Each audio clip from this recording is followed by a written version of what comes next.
রাধে রাধে, জয় নিতাই। আমার গোপাল সোনাদের পরিবারের সকলকে সুস্বাগতম। সকল সাধুগুরু আর শ্রী বৈষ্ণবদের চরণে দণ্ডবত প্রণাম করে আমি আমার ব্লগটা শুরু করছি। আজ ব্লগে তোমাদের পাটবাড়িতে আমরা ঝুলনে গিয়েছিলাম, আমি আমার মা। সেখানে গিয়ে দর্শন করেছি, তুলসীর মালা নিয়ে এসেছি ভক্তদের জন্য। আর এই ঝুলনে যে আরতি, সেই আরতি তোমাদেরকে দর্শন করিয়ে দেব। কেমন লাগলো এই দুর্লভ দর্শন করে নিজের মনুষ্য জীবনকে ধন্য করে তোলো। তোমরা সকলে সেবার সাথে যুক্ত থেকো এবং সকল জীবের মধ্যে ঈশ্বর দর্শন করো, সকলকে সাহায্য করো। রাধে রাধে, জয় নিতাই, জয় জয় রাধে শ্যাম, বলো শ্রী বৃন্দাবন ধাম। এত অপরূপ সুন্দর দর্শন যে মনকে তৃপ্তি করে তোলে, সেই দর্শন তোমাদেরকে করিয়ে দিচ্ছি। আমার গৌরাঙ্গ মহাপ্রভু আর নিতাই চাঁদ, তাদের দর্শন করো। কত সুন্দর আর ভীষণ সুন্দর আরতি দর্শন তোমাদের জন্য রইল, তোমরা দর্শন করো। বড়নগর পাটবাড়ি থেকে আমাদের মা, ঠাকুমা, দাদু, বোন, বাবা, এনারা সকলেই দীক্ষা নিয়েছেন। মাঝে মাঝে মন হয় যখন ঈশ্বরের সাথে, ঈশ্বরেরও যখন আমাদের ডাকার ইচ্ছে হয়, তখন তিনি আমাদেরকে ডেকে নেন আর আমরা চলে যাই। এত সুন্দর যেন মনে হয় বসে থাকি, ভগবান যে বিরাজ করছে সেটা হৃদয় দিয়ে অনুভব করা যায়। আর দেখো, সমস্ত বৈষ্ণব সকলকে আমি দর্শন করিয়ে দিচ্ছি।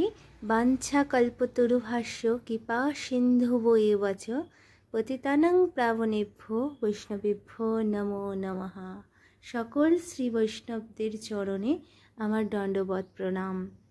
আর এত কৃপাময় দাদামশাই, বাবামশাই, সকলের চরণে আমার প্রণাম। খুব সুন্দর, এত সুন্দর। আমরা চলে আসছিলাম আরতি দর্শন না করেই, একটু ব্যস্ততার মধ্যে ছিলাম, কিন্তু প্রভু আমাদেরকে বৃষ্টি নামিয়ে আমাদেরকে দর্শন দিয়েছে। এত কৃপাময় তিনি, তার কৃপা না বললেই নয়।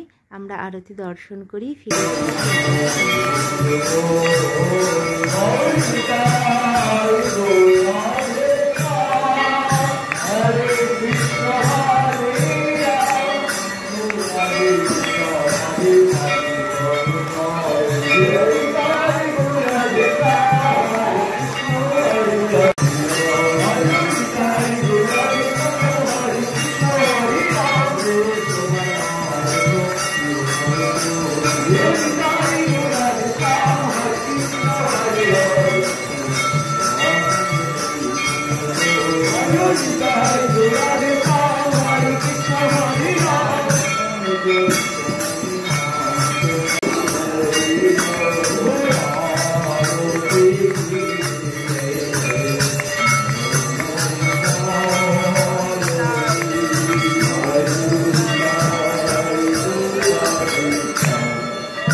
তারপরের দিনই চলে গিয়েছিলাম, অর্থাৎ শনিবার দিনকে গোপীপ্রভুর গোবিন্দের গৃহে ঝুলন দর্শন করতে।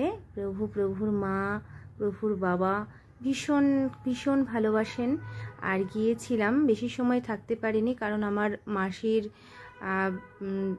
আরেক মাসিমণির গৃহে সেখানে উৎসব ছিল, সেখানেও গিয়েছিলাম। আর ভীষণ আনন্দ হয়েছে। এই ব্লগটা তোমাদের জন্য পরবর্তী সময়ে আসছে। রাধে রাধে।